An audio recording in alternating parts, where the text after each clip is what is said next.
আগামী 5 তারিখে তো যেই গণভবনে অনুমতি ছাড়া ঢুকা যায় না, যেই সংসদ ভবনে অনুমতি ছাড়া যাওয়া যায় না, 5 তারিখে তো সবাই সংসদ ভবনে ভিতরেও ঢুকছে, কথা কয় না, স্পিকারের চেয়ারেও গিয়ে বসছে, গণভবনে প্রধানমন্ত্রীর একদম বেডরুমে যায় শুইছে, ঠিক কি ঠিক না? তো মনে করছে মনে হয় এবার বঙ্গভবনে অনুমতি ছাড়াও যাওয়া যাবে। যেদিন শপথ অনুষ্ঠান হয়েছে হাজার হাজার লোক গেটের মধ্যে দাঁড়া। কেন রে ভাই? কয় যে যাদের সাথে কার্ড আছে, যাদেরকে পারমিশন দেওয়া হয়েছে তারাই শপথ অনুষ্ঠানে যেতে পেরেছে, যারা পারমিশন পায় নাই তারা যেতে পারে নাই, ঠিক কি ঠিক না? কেন? জায়গাটা দামি, কথা কয় না? জায়গাটা দামি, যিনি থাকেন তিনি দামি, যে সমস্ত লোকগুলো যাবে তারাও দামি, ঠিক কি ঠিক না? যাদেরকে দামি মানুষ দামি জায়গায় যাবে, অনুমতি নিয়ে যাবে, অনুমতি তাদেরকে দেওয়া হবে, পারমিশন কার্ড দেওয়া হবে, যাদেরকে কার্ড দেওয়া হয়েছে তারা গেছে, যাদেরকে দেওয়া হয়নি তারা যায়নি। তাই বঙ্গভবনের চাইতে জান্নাতের বাগানের দাম কম না বেশি? যদি বেশি হয়ে থাকে তাহলে এখানে কি অনুমতি লাগে নাই? অনুমতি যদি লাগেই, অনুমতি যদি নাই লাগতো তাইলে কিছু লোকজন যে আশপাশে যে আমাদের এখানে এত বড় মেলা বসছে, এই মেলার মধ্যে ঘুরতেছে না, এদেরকে ঠেকাই লোকেরা।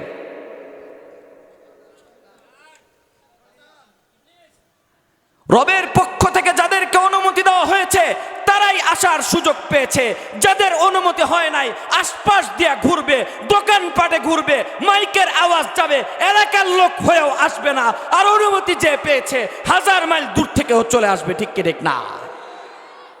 দামি জায়গা, অনুমতি লাগে। যারা আসছে তারাও দামি, যারা আসছে কেমন দামি? আহা মুসলমান, আজকে মুসলমান নিজের পরিচয় ভুলে গিয়েছে।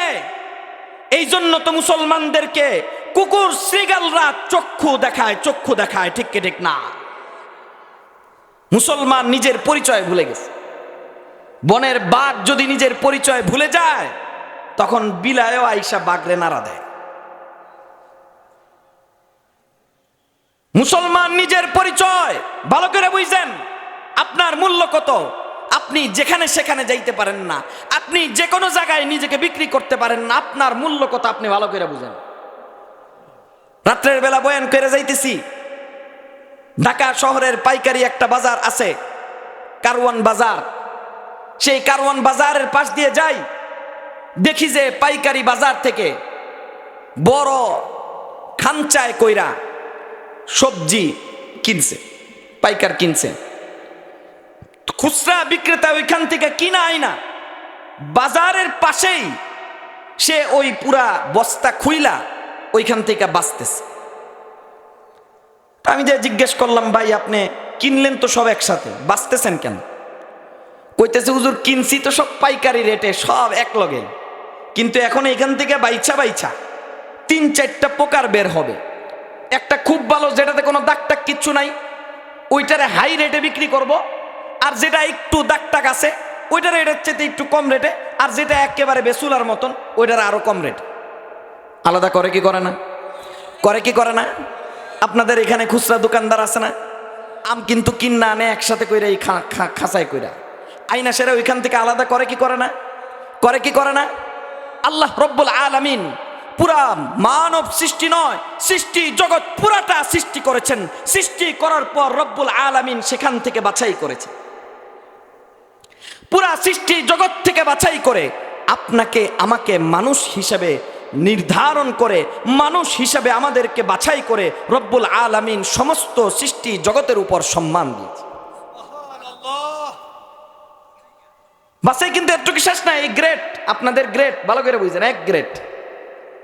সেকেন্ড গ্রেড কেমনে লাগলো? আল্লাহ কয় সমস্ত মানুষের মধ্য থেকে আমি আল্লাহ আবার বাছাই করছি, সমস্ত মানুষের মধ্য থেকে বাছাই করে ইমানদারদেরকে আমি সমস্ত মানুষের উপর শ্রেষ্ঠত্ব দান করেছি। ইমানদার কারা কারা? ইমানদারদেরকে আল্লাহ তাআলা সমস্ত মানব জাতির মধ্য থেকে বাছাই করেছেন, সম্মানিত করেছেন, শ্রেষ্ঠত্ব দান করেছেন। আল্লাহ কয় আমি গ্রেট আরেকটা বাস, তৃতীয়বার বাছাই হয়েছে, ইমানদারদের মধ্য থেকেও আমি বাছাই করেছি। বাছাই করে আখেরি জমানার নবীর উম্মত হিসেবে তোমাদেরকে চয়ন করেছি, তোমাদেরকে বাছাই করেছি, বাছাই করে সমস্ত নবীর উম্মত, সমস্ত মুসলমানদের উপর আখেরি জমানার নবীর উম্মতকে শ্রেষ্ঠত্ব দান করেছি। এই যে বাছাইটা আল্লাহ করলো, আপনারা কইবেন যে হুজুর কথা কইতেছেন, এই বাছাই তো মনে হয় আপনি করছেন। এই বাছাই আমি করছি?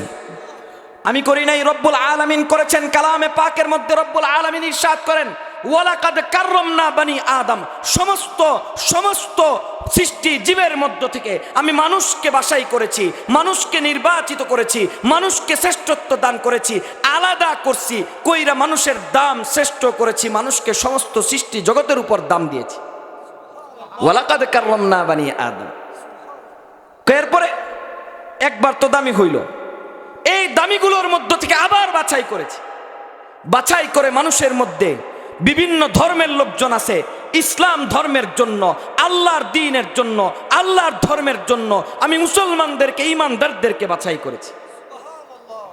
ইয়ারফাইল্লাহুল্লাযীনা আমানু মিনকুম ওয়াল্লাযীনা উতুল ইলমা দারাজাত। আল্লাহকে সমস্ত মানব জাতির মধ্য থেকে আমি ঈমানদারদেরকে বাছাই করেছি, ঈমানদারদের মধ্য থেকে আবার আমি বাছাই করেছি তৃতীয়বার শ্রেষ্ঠত্ব, আরো খাস, আরো শ্রেষ্ঠ, আরো মর্যাদাবান বানাইছি। কয় কিভাবে? কয় আল্লাহ চাইলে তো আমাদেরকে অন্য নবীর উম্মত বানাইতে পারতো কি পারতো না? কথা কয় না, পারতো কি পারতো না? আল্লাহ চাইলে ইব্রাহিম আলাইহিস সালামের উম্মত বানাইতে পারতো না? আল্লাহ চাইলে মুসা আলাইহিস সালামের উম্মত বানাইতে পারতো না? আল্লাহ তাআলা অন্য কোন নবীর উম্মত না বানায়া আখিরি জমান